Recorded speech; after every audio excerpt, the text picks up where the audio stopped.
Okay, so welcome everyone to the April mentoring webinar titled Trauma Responsive Practices in Mentoring. We have Dr. David Stevens. He's with Tabor College, and I am going to just give you a brief introduction about him.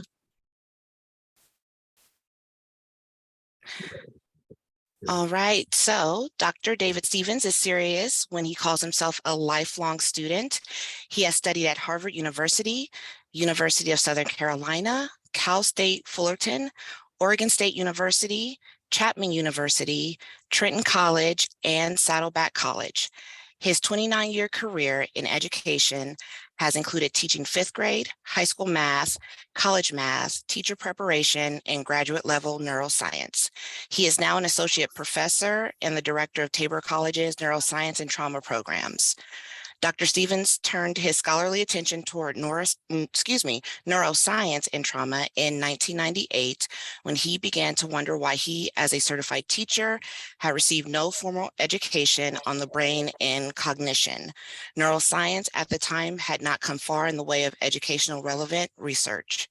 In 2016, he got his certificate in neuroscience from Harvard, not only to sate his intrinsic desire to effectively teach diverse students, but to help others provide safe learning environments for students who suffer from the devastating effects of trauma.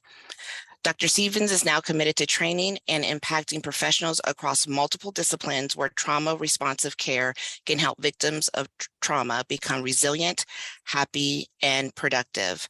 So with that, I will go ahead and let Dr. Stevens take it away. Thank you, Tierney. I appreciate it. And hello, everybody. I am David Stevens, and feel free to call me David throughout this talk when you have questions. And it's really difficult for us to do talks like this because we have so much that we want to try to say in this short amount of time.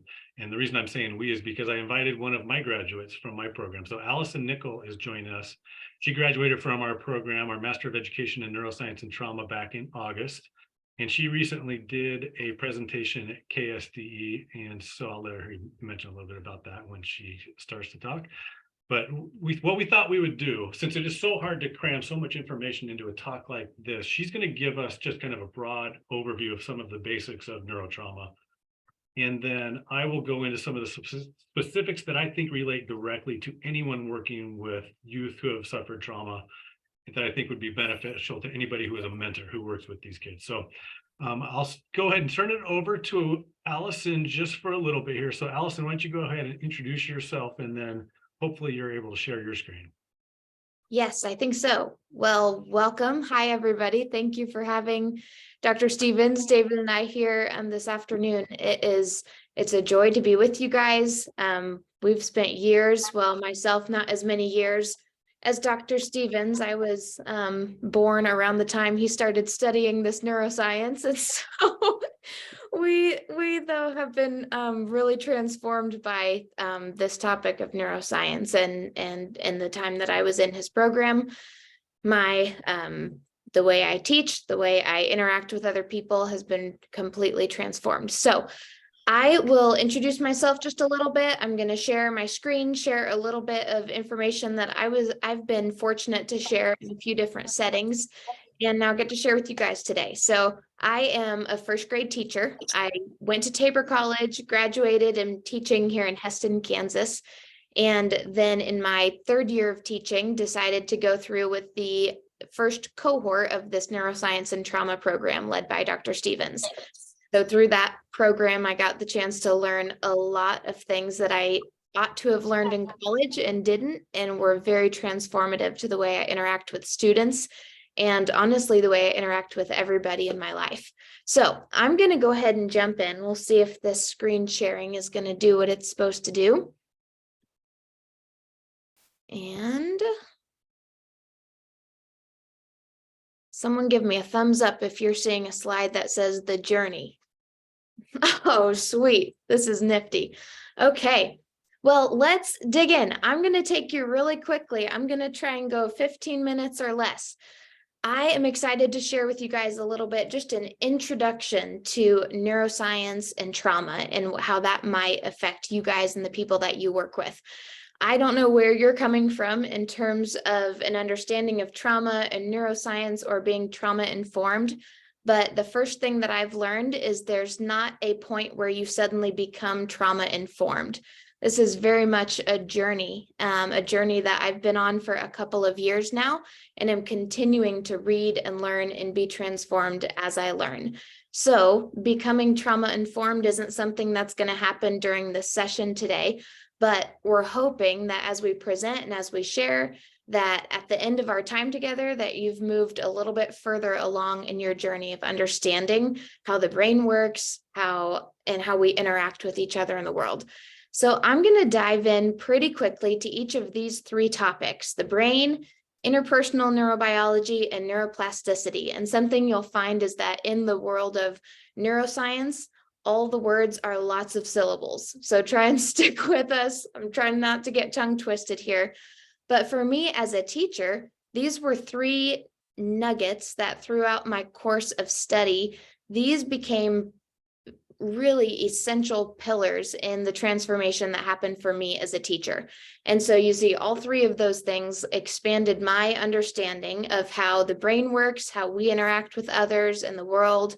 And that understanding for me led to greater rest and greater joy, greater purpose in what I do. So I'm hoping just to share a taste of that with you this afternoon. And we're going to dive in just really quickly to these three things. So number one, the brain. I want to talk about how our human brain is organized. And we're going to look at, so all three of these topics are going to have a little essential question with them. And my goal is not that you can answer this question perfectly at the end, but that your curiosity would be piqued into each of these topics: the brain, interpersonal neurobiology, and neuroscience. So we'll dive into the brain. Our brains are organized from the bottom up, and I'm going to use a hand model of the brain that a psychiatrist, Dan Siegel, I'm not sure how familiar you are with his work, but he's come up with a hand model of the brain that we actually use with our elementary school students, and it helps them understand what's happening in their brain. So as I go through these three sections, you are welcome to be interactive. It may help it. It will help it stick in your brain better. So we'll talk real quickly about how our brains are set up, and that is that they are built from the bottom up. So we've got three kind of major components or sections of our brain, and our brain stem is going to be represented by our palm in this area right here. So you are welcome to put a hand up. You're welcome to watch your hand, but we're going to call this area your brain stem. We're going to call this, we're going to fold our thumbs in. We're going to call this our limbic system. This is the second part of our brain that develops, and we'll talk about what's housed in it. And then we're going to use these four fingers to wrap around both of them. This is going to be our cortex, the uppermost part of our brain. That's going to fold over and wrap around these inner two parts. And that's going to be really important as we go along here. So this brain stem is our most primal part of our brain. It is responsible for our heart rate, our temperature, all the regulatory processes in our body that keep us alive. So if you can feel your pulse right now, if you can listen to your breath, if you're able to balance, these are all signs that that part of your brain is keeping you alive. And so this is our bottommost part of our brain. If you fold that thumb in, we're going to talk about this limbic part of our brain. This houses our structures, our memory, our learning, our emotion. This part of our brain is asking, are we okay? Are we connected? Are we loved? It houses our fight, flight, and freeze trauma response. So this is going to be kind of our middle part of our brain.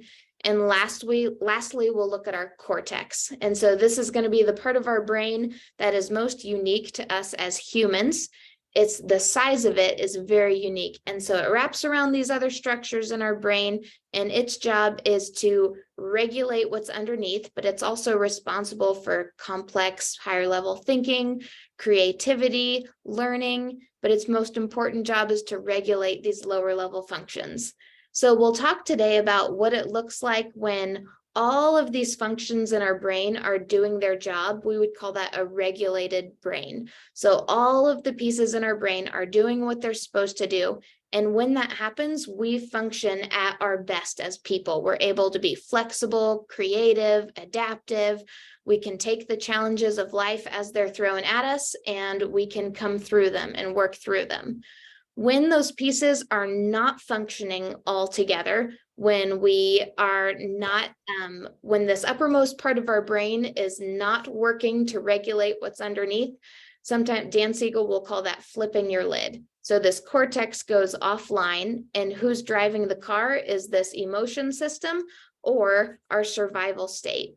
And so in that state, we're not able to make the most wise choices or to regulate or to think logically, but who's driving the car are these big emotions and our fight, flight, freeze responses. So in the people that you work with, you may see someone having some kind of response where you think, what are they thinking? And the truth is they may not be thinking very clearly. So these three parts of our brain all work together to help us make good choices, to help us regulate and get through our day. So that's going to be our first little nugget, the brain, how it's organized. Our second nugget is we're going to dive into interpersonal neurobiology. And our question there is, how do our brains interact with each other and the world? And the answer to that is they interact with each other constantly. Our brains are wired. They thrive off of interaction from the time that we are born. I'm going to share a little picture of, this is my baby that I use in my presentation, but this is actually my nephew. And so when we are born, Kurt Thompson is another author I've studied. He says we come into the world asking these 4 questions. Are we seen? Are we soothed? Are we safe? Are we secure? So our brains are constantly looking and seeking from other people to be affirmed in these questions. If these things are in place, if I'm seen, if I'm soothed, if I'm safe, if I'm secure, my brain can function properly. Every need is being met. And so I'm able to be creative, flexible, adaptive, all of these things. And for a lot of kids that come into the world, the answer is yes. So when they are born, they're crying, they're hungry, they're asking, does anyone see my needs? And that baby is put on mom's chest. Their temperature is regulated, they're fed, they're clothed, they're kept warm. And as those answers keep being yes, that baby develops an ability to not just regulate from mom, but to regulate themselves. So for most kids, for a lot of kids, these answers are yes, and it develops their brain in a strong, cohesive, integrated way. We also know from a lot of the students or even adults that we work with that the answer to those questions aren't always yes. I taught a student in first grade. Well, I've had many students with many difficult experiences, but a couple of years ago, I had a student in my class who was neglected for the first 4 months of his life. And so he was not paid attention to, he was malnourished, and that student's brain was rapidly developing, but around a very different understanding of the world than my nephew Graham here. So in his brain, he's not seen, not soothed, not safe, not secure. So he can't trust the people around us. He's having to find another way to get his needs met. So his brain is not, this child is not operating out of a regulated state, but out of a complete survival mode of I need to get my basic needs met, and that is my priority. And so I saw that in a number of instances as I taught this kid, and it was an amazing thing that I was in this program the year that I taught this kid, because I think I was able to meet him in a way that I would not have been able to had I not understood what was happening in his brain and why he's doing the things that he's doing. So I've talked a little bit about regulation and what our brain looks like when everything is integrated. And we're not able to do that on our own right away. That's the co-regulation piece of baby being put on mama's chest. Or when our kids are getting a little bit older in first grade, I'm near my kids, coaching them through what's going on. I'm taking deep breaths next to them, which is helping them take breaths and calm down as well. That's the co-regulation piece of, as they're experiencing my nervous system regulated, they're being able to mirror that and show that as well. And the more experiences we have with this healthy co-regulation, it builds in us an ability to self-regulate. So my first grader here in this picture, who's lost a card game, is very frustrated. She's upset, she's sad. And as I'm able to co-regulate with her, she's able to understand, okay, this isn't going to be the last card game we ever play. I don't need to have a crazy tantrum response. If I'm playing a card game, I'm able to do that fairly independently without someone coaching me and giving me the words and sitting next to me and breathing, because I've been supported by really healthy co-regulators as I've grown up. So I'm going to jump ahead just a little bit into this idea of state-dependent brain functioning, which is where we'll park a little bit today. But these three parts of our brain each have needs that need met. And so this lowest part of our brain is asking, am I safe? Our nervous system is constantly seeking out information to find out, am I safe in this place? Is the temperature okay? Do I have enough to eat? Have I had water? Have I had enough sleep? This state of our brain is focused on, can I survive? When all those answers are yes, we can move into this next limbic part of our brain. And that part of our brain is asking, am I connected? Am I loved? And so our kids, these people that we work with, are going to be asking, first, am I safe? Next, am I connected and am I loved? And only when both of those things are answered and there's a confident yes, can we get to this higher part of our brain that is going to ask, can I learn? This cognitive part of our brain that's involved with thinking, learning, planning, remembering. And so we'll talk a little bit about an author, Bruce Perry, who talks about these 3 R's of regulate, relate, and reason. And it's a quick strategy of interacting with someone who's in a dysregulated state, is first things first to address this need for them to be regulated. That's why I've talked about these taking deep breaths with a student, helping them be calm, helping them ground themselves. Sometimes it's sensory input to remind them I'm okay. Sometimes, okay, so we regulate, then we relate. This is all before we jump in and start trying to solve the problem that maybe we see, but that's not where they're ready to get feedback. So we have the second part of our brain, am I loved? This is when our kids, the people we work with, need to know that we're connected, secure. So my calm presence with another person will be able to regulate them, and then they're going to have access to this highermost part of their brain. And that's where we're able to make progress and to reason and to come up with a plan for what we're going to do moving forward. Last thing I'm going to hit on today is probably the crux of this program that I took through Dr. Stevens and Tabor College, is this idea of neuroplasticity and the question, can we change our brains? Because for a long time, it was understood that the way our brains are set. We've been given whatever is going on in our brains. This is set. The experiences that we've had are set in our brains. And the great news in this new field of neuroplasticity is that we can, in fact, change our brains.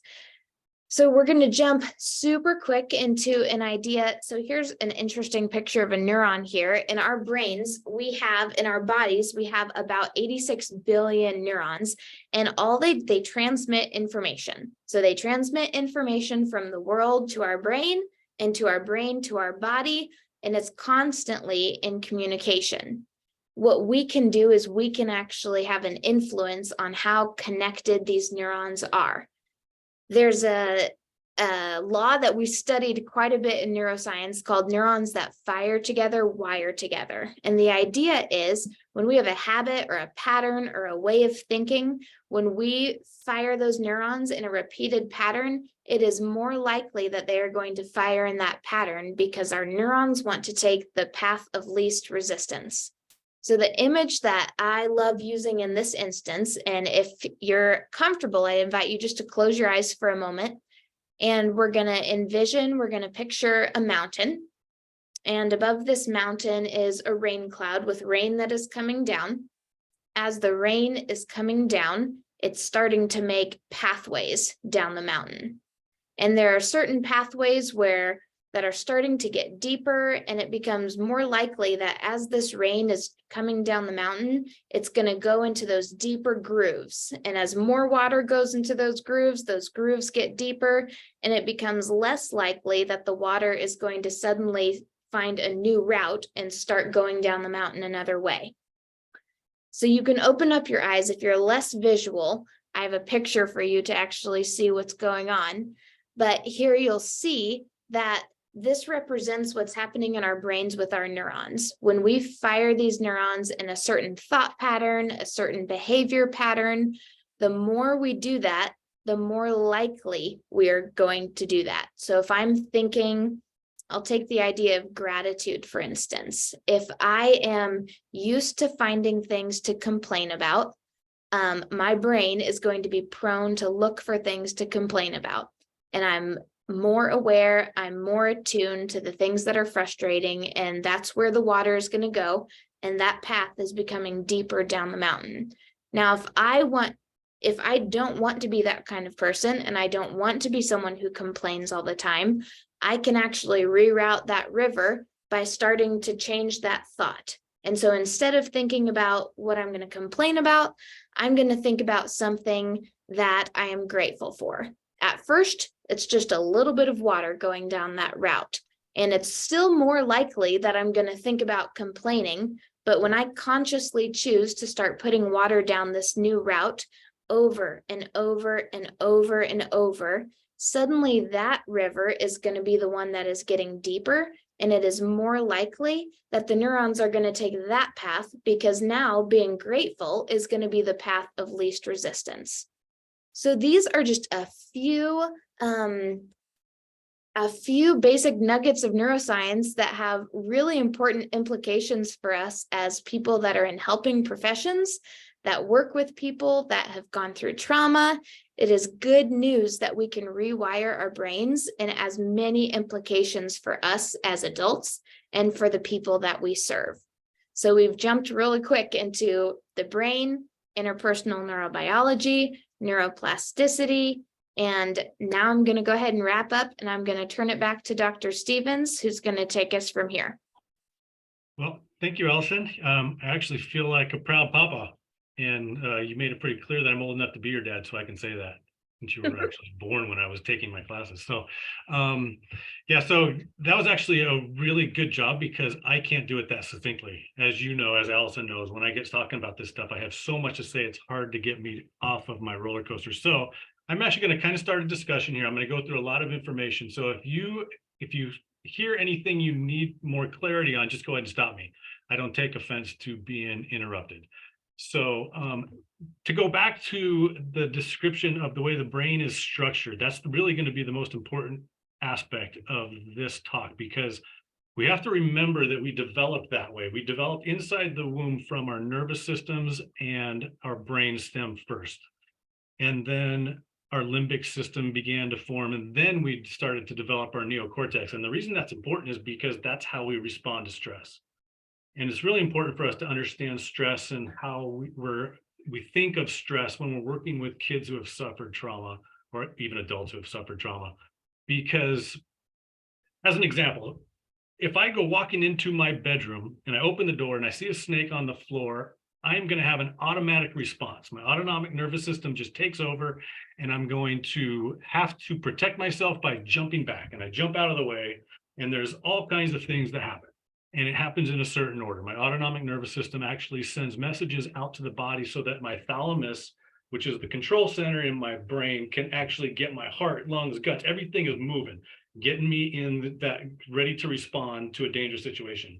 Then my amygdala sends a message that alerts my hippocampus, and then my hypothalamus can flood my system with all kinds of hormones that help me respond even better. And I can't even think about what just happened until all that has happened. And so it takes 1 or 2 seconds before my neocortex triggers, and I'm able to think about the situation and have a response that is actually thought through, and I can make a plan. So a lot of things happen automatically, and it's really good that that happens automatically. Otherwise, I just would have been bitten by a snake, because my body has to respond very quickly. And it's all of those chemicals that went into my brain will be harmful if they stay there too long. But if I open the door, I see the snake, I respond, and then all of a sudden I realize, oh, it's just my belt. Well, now good things happen. Brain-derived neurotrophin factor starts to flood my brain and wash it out, and it works like detergent. And cortisol helps with that process. And so I go back to my normal state, and my heart goes back to a normal rate. My blood pressure goes back to its normal state. All these good things start to happen.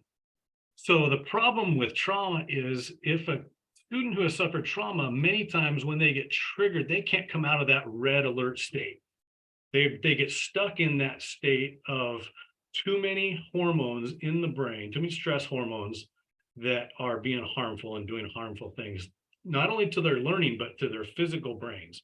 I'll talk a little bit more about that when I talk about some of the things that happen in our classrooms. So we can actually measure what's going on with these kids. If we had a way to hook up kids to a machine, we could see their heart rate variability. So here's the neat thing that's going on with all of you in the room right now, everyone that's in here. If you are in a good state right now, we can measure your heart rate and what's going on with your breathing, and you should have a fairly steady pattern. So when you breathe in, this is what's kind of neat. I mean, the way we're built is incredible. So when I breathe in, my heart rate increases.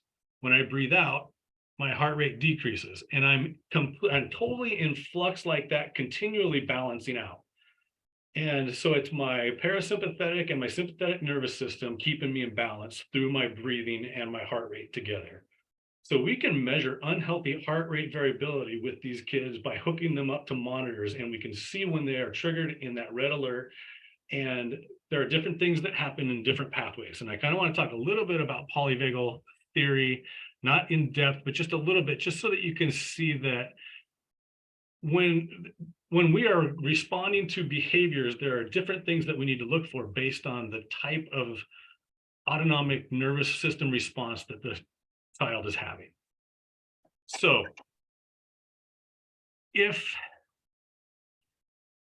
I'm going to skip down to Mona Delahook. She has a really good way of taking the polyvagal theory, which is Stephen Porges' polyvagal theory, and she color codes it, and she takes it into 3 different systems in our nervous system. And the green system is the ventral vagal system, where we all want to be. We all want to be in that place where we have the optimal amount of stress in our brains to help us function in everything we do. There's a red sympathetic system that she describes as the mobilization, the fight or flight. And that's where kids can get triggered and we see certain kinds of behaviors. But there's also the blue dorsal vagal system, where it's our demobilization. It's where we get immobilized, and that's to conserve energy. And so Dr. Stevens, yes. I am so sorry. Are you trying to share your screen at all, just because I know you're talking? And No. Okay, just making sure. So right now, if anybody wants to just interrupt me, you can just jump in and stop me, just like you just did. And so with these 3 systems, we have all kinds of different behaviors that we look for in kids. But here's the problem. The problem is that there are no band-aids. There are no fixes. There's nothing that works for all people.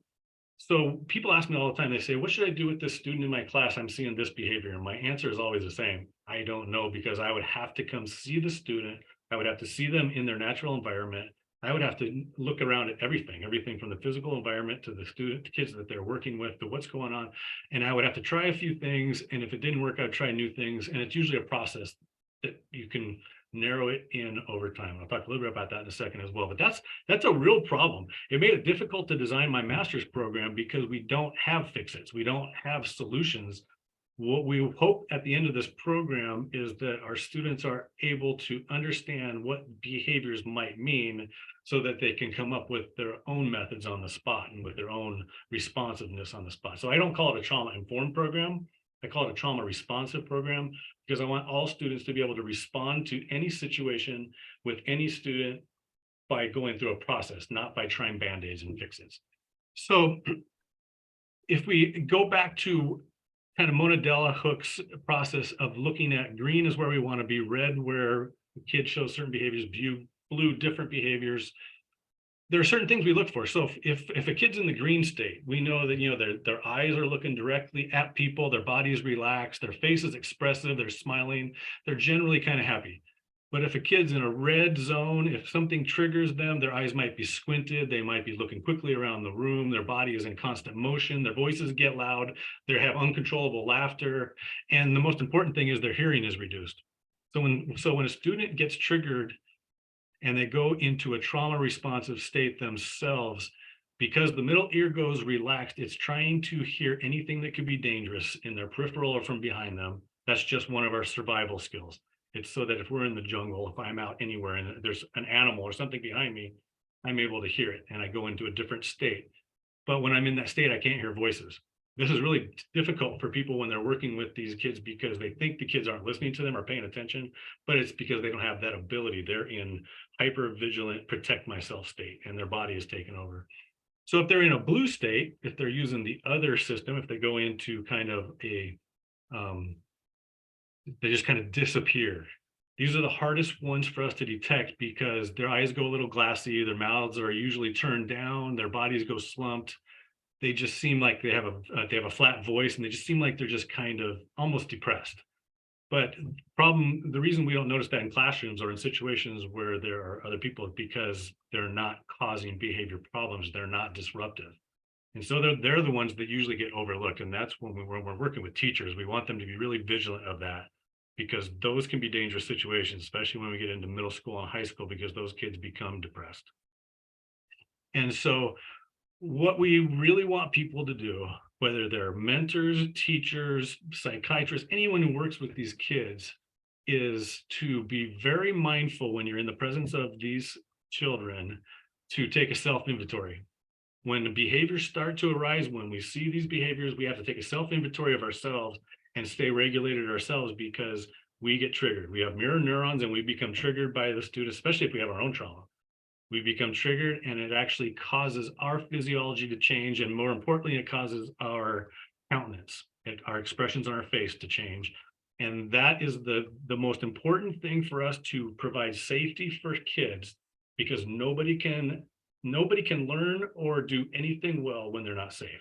And for us to provide that safety for children, we have to start with our expressions and our body language. And if they feel like they're safe, then we can actually go back to what Allison was talking about with the 3 R's: regulate, relate, and then you can reason.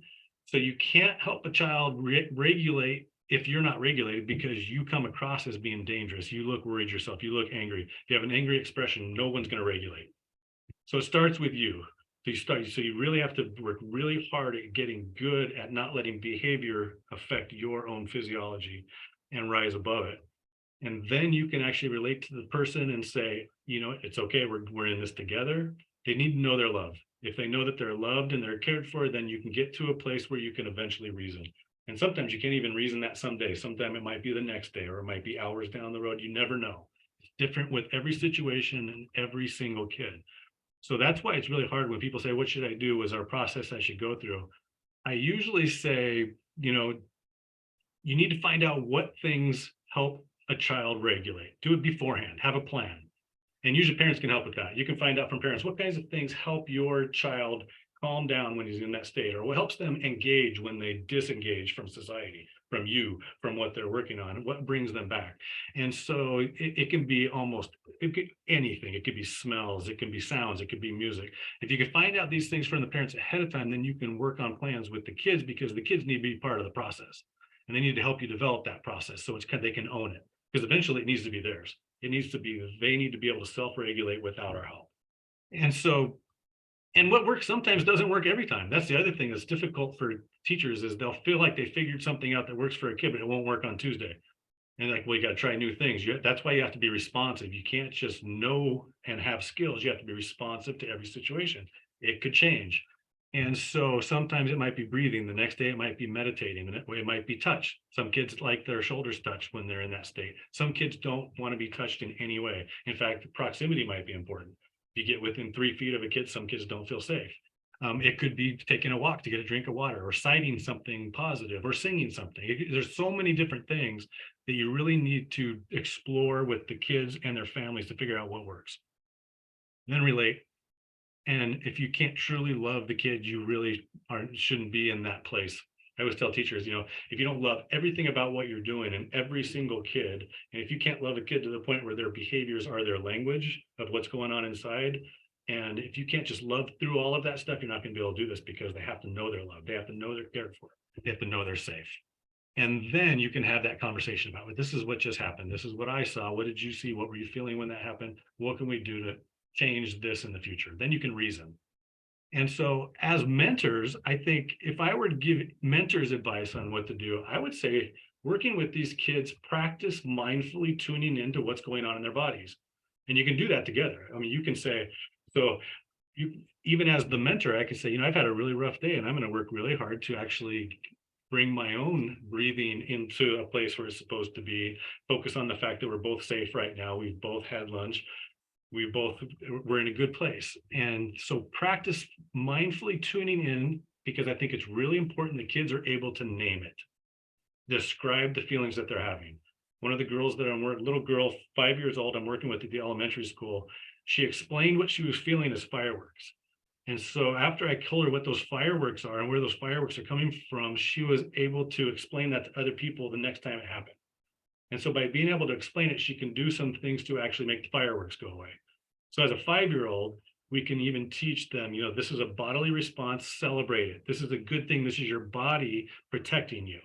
It is, so don't be embarrassed by it. Don't feel horrible when this happens. You should celebrate the fact that your body is doing what you were designed to do. You are surviving, and this is a good thing. So now we just have to figure out what we're going to do when you feel it, so that we can help you work well with others. Because you have to be able to socially engage in a classroom. You can't just do this every time it happens.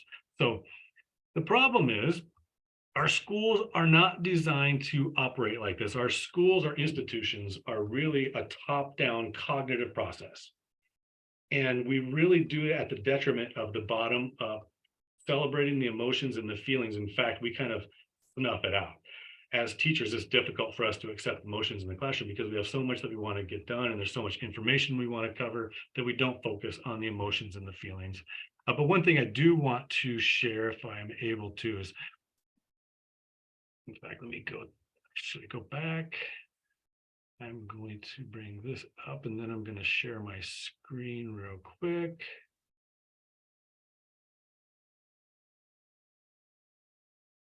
Okay, did my blue screen research-based learning environment show? Okay, good. So when I do presentations for teachers, the first two categories completely apply to all mentors, anybody that works with survivors of trauma. And you can see that at the very center of my philosophy of education. This is my philosophy of education in a nutshell. And so there are 5 pillars to my philosophy. And the very middle philosophy is that nothing good is going to happen without love and safety. I'm also going to talk about atmosphere real quick, but the other ones are really kind of geared more towards the classroom and things that I think teachers need to start doing differently to include all students, including students of trauma. But we've been talking about this a little bit. But the thing that I kind of want to focus on right now is what we do, because I think as a mentor, you need to know what's going on in classrooms, because the physical environment and the psychological environment are not safe in most classrooms, most of the ones that I do observations in.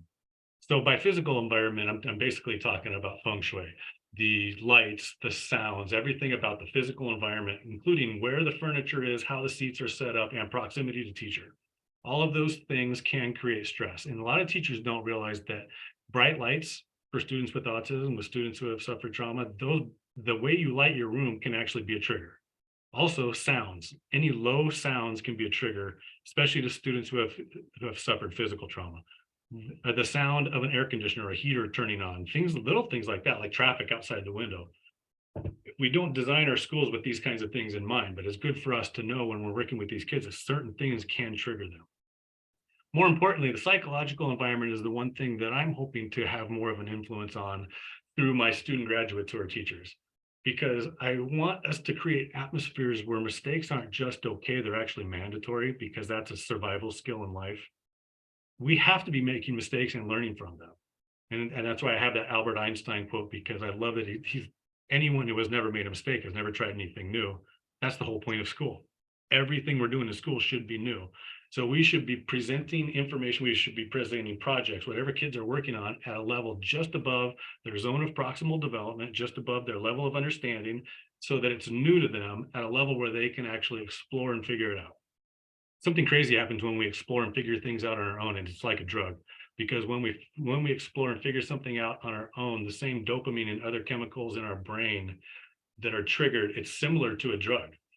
It's similar to actually cocaine, a low dose of cocaine. So when a kid does make his own discovery and figure something out after working very hard at it, we can actually put them in that same situation where they start to become addicted to learning because they want more of that feeling.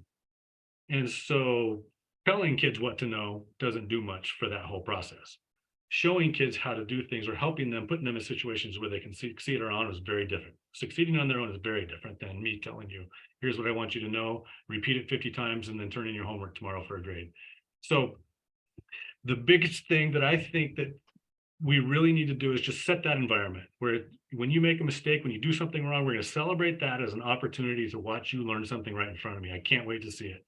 If I call on a student and he doesn't know the answer, great, awesome. I can't wait to see you learn this stuff. It's going to be really fun, rather than humiliate a kid. So speaking of that, that is one of the stressors that teachers cause that I think they don't even realize. And we have good stress and we have bad stress. So good stress, we talked about, that's when you're in the green. Everything's flowing at just the right rate so that you're optimal learning, good things are happening. Bad stress is over the long term. If you're put in a situation where your brain-derived neurotrophic factor can't come in and wash it out, it starts to actually scar the blood vessels in your brain. Teachers don't realize that they're actually causing physical brain damage to some of their students when they've got them in a classroom that's stressful for 6 hours a day.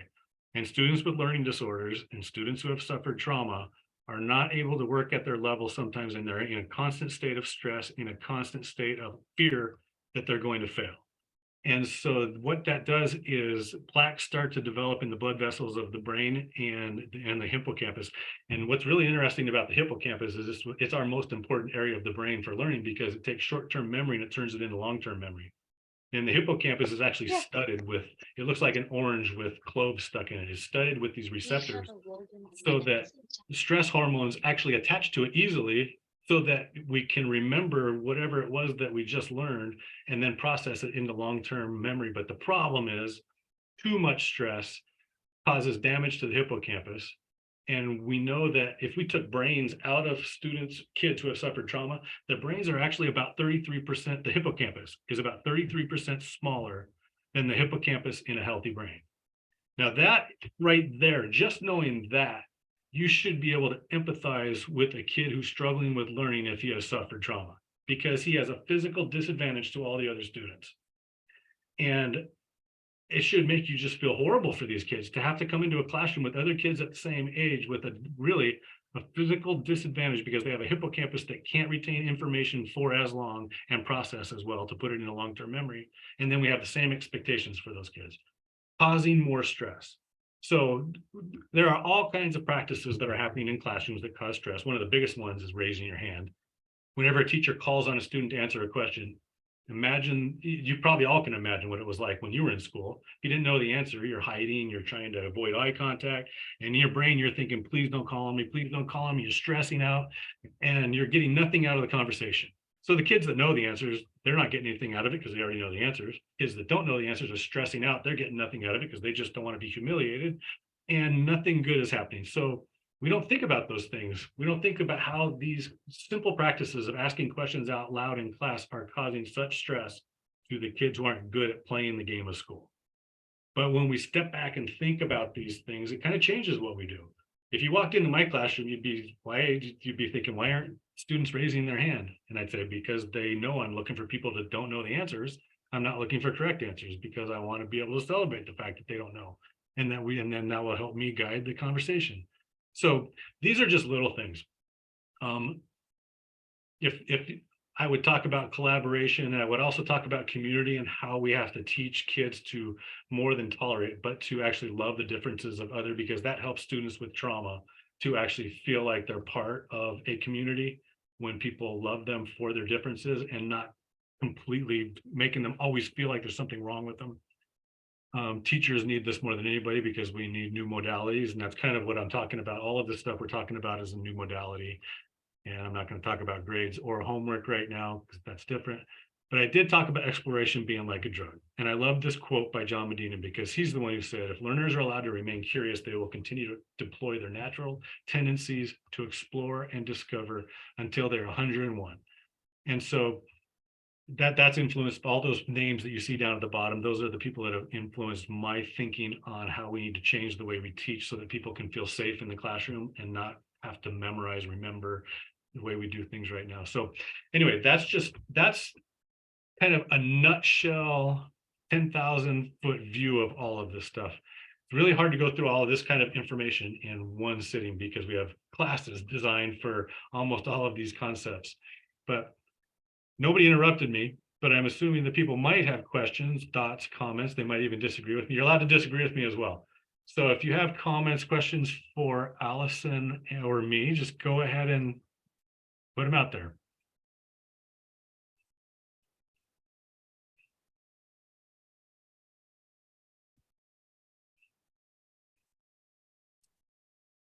And how many people do we have? We have quite a few. I have a question. Yeah. I am not a teacher. I work for Big Brothers Big Sisters County, and so we do not spend as like much one-on-one time with our kids. We call them littles. I was just wondering if there was any way. I obviously like care about the kids that I work with, but we kind of show up and meet them and ask them all these questions like, "What's your favorite thing to do?" Those kinds of questions to get to find them volunteers that would mentor them. Do you have any suggestions for like ways to make those kids feel safe and like connected? Because obviously I don't want to be like, I love you, I just met you 20 minutes ago and like besties, Yeah. but I do want them to feel like they can be safe with me. Yeah. Well, Allison could probably answer this better than me because she's doing it right now with her littles. But it sounds like you're doing the right thing, just starting out by building a relationship and asking a lot of questions and getting to know what it is that interests them, what they care about, what makes them tick, because the more you can just get to know them as people. I think one of the greatest things we can do as mentors to any kids who are having trouble in school is play games with them, because it play and at their level personally.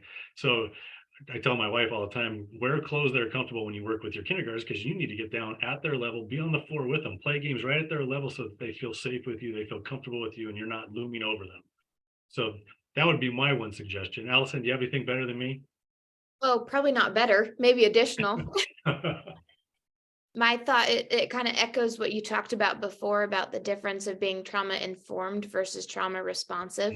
And maybe not all of these kids have endured capital T trauma like we might think, but we've all been shaped by the experiences and our caregivers who have brought us up. And even if it's only our first 5 years of life that we've had, or 6, our brains and bodies and nervous systems have been shaped by our experiences.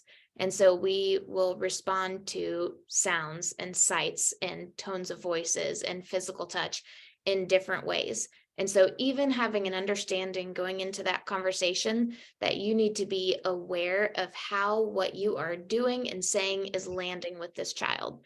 So if you ask them a question and they kind of freeze up and go, I don't know, then that's maybe not one to keep pushing with. You know, okay, we circle back, we do a different question, we, find a different place to sit. Maybe they really don't like sitting very close to you. Maybe they want to be, some kids will just crawl up into my lap and I've known them for 30 seconds. And so there's just very different, you have kids with very different needs, and to be aware in reading their body language as you're interacting. Yeah. And Andy, were you the one that was just asking that question? Yes. So my wife teaches kindergarten, and so every once in a while, this came up a couple weeks ago, she was wondering how to get to know certain kids that don't like to open up to her. And I said, involve the parents, send home surveys. You can send home a 5 census survey and say, what kinds of things do they like to look at? What kinds of smells do they like? What kinds of games do they like to play? What kinds of things just if you could get as much info from parents, that actually helps you structure your time with them, because you can actually include some of that stuff. And if the parents don't respond or won't respond to you, you've got a clue right there as to what some of the issues are. Yeah, thank you so much. Oh, by the way, have any of you read Beyond Behaviors by Mona Delahook? I would suggest that anyone, I think all teachers should read that book. I think that anyone that works with survivors of trauma. Oh, Allison's got it right there. There's the cover. Mine's in my office on my desk. But that's a book we use in our program, and it's a really straightforward, easy to understand with lots of good suggestions on what you can do with some of these kids. And she even has some of these surveys that you can use in her book, things that you could actually use as the exact kinds of questions to ask parents to gain the kind of information that you can use to plan your time with students and kids.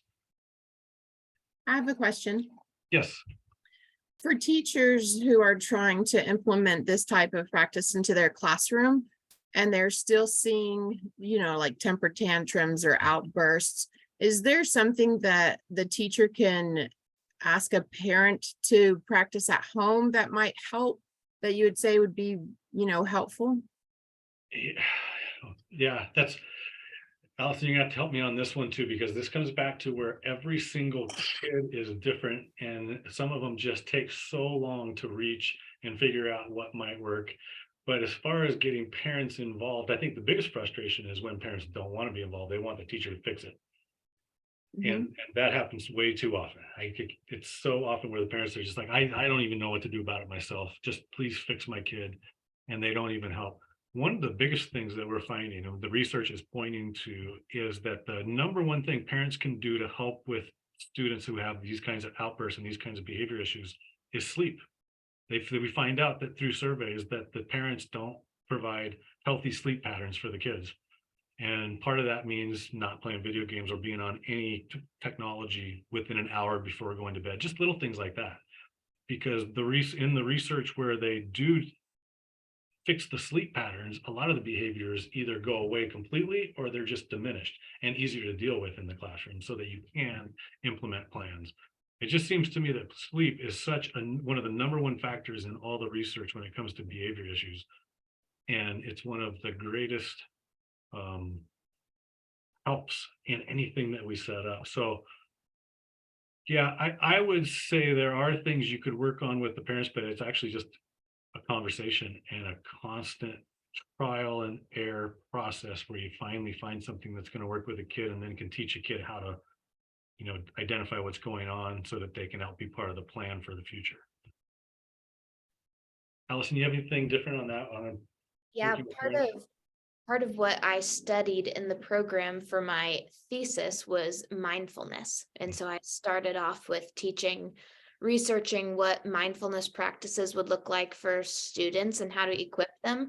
And as soon as I dug into that research, that's when I realized that you can't teach a child something that you don't have or can't do on your own. And so the adult work is so important here.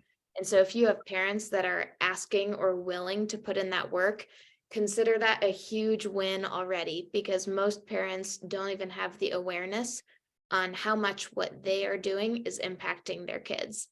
And so when I researched mindfulness, I kind of turned my attention from what are the quick fixes for kids into how do we equip adults to be regulated, to recognize when they're getting dysregulated, and to bring themselves to a place where they can engage a student in a good way. And so some of those mindfulness practices have to do with breathing, focused attention practices, and there would be a whole host of things like that you could find, kind of sensory regulation. And that again is very specific to the child and to the adult. What are the things that anchor you, that make you feel grounded when you're realizing what mindfulness does in practicing mindfulness is it's this moment between a trigger and a reaction.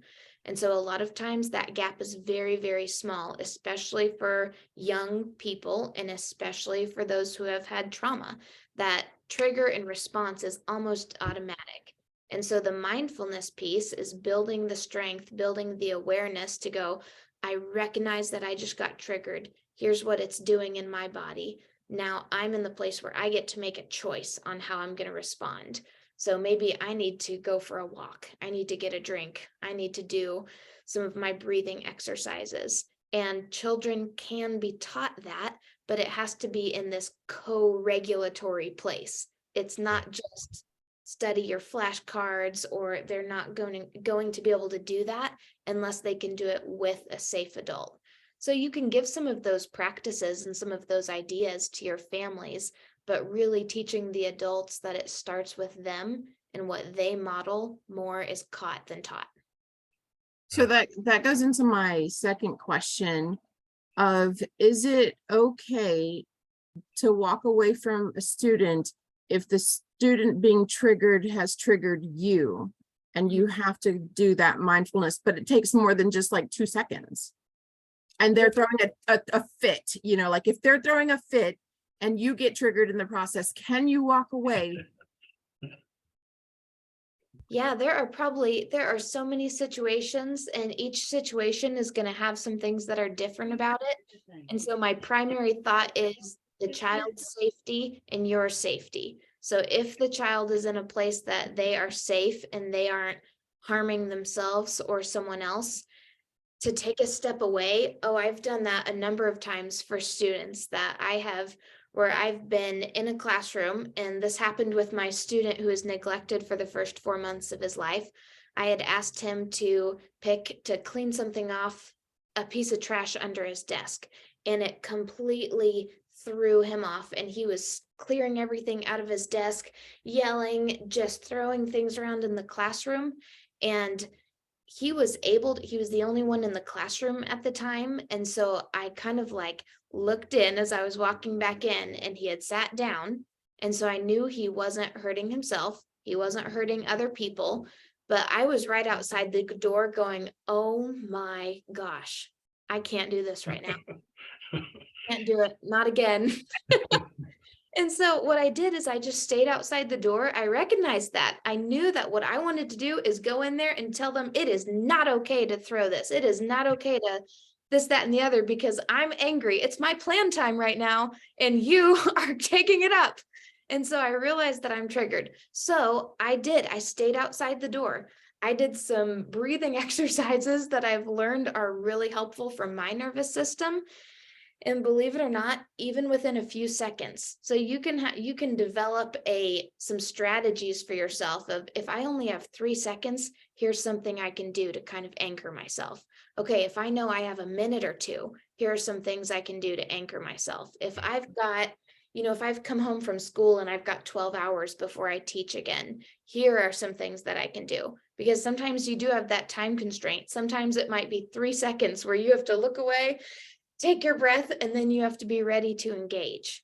And so it depends on the amount of time you have, the safety of the child, but I think being aware of what your body and your nervous system needs to is so important, because you're not going to help a child get to a place that you aren't yourself. Yeah, I'm going to piggyback on that and say I agree 100%. Plus, I think the other thing that helps me not get triggered is to remind myself that these kids aren't choosing to act like this in most situations.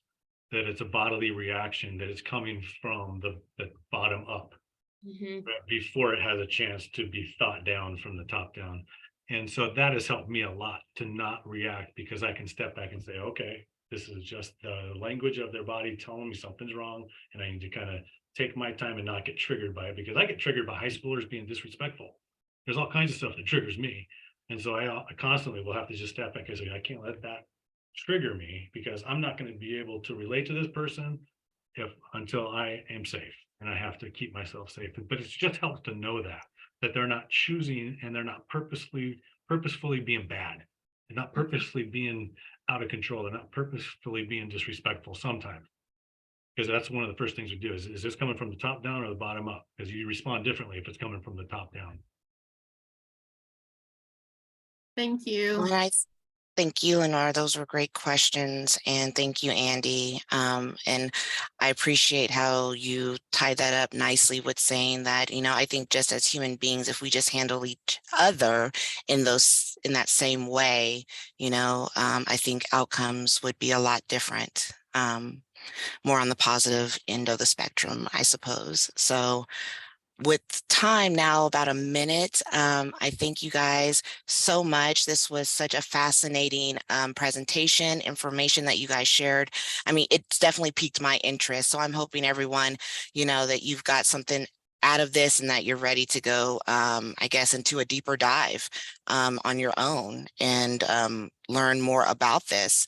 So because it's being recorded, this will be posted on the Kansas Volunteer Commission website under webinars. And if you can't find it, please contact me and I'll be happy to share it. I am just going to real quickly share just to tie things up here.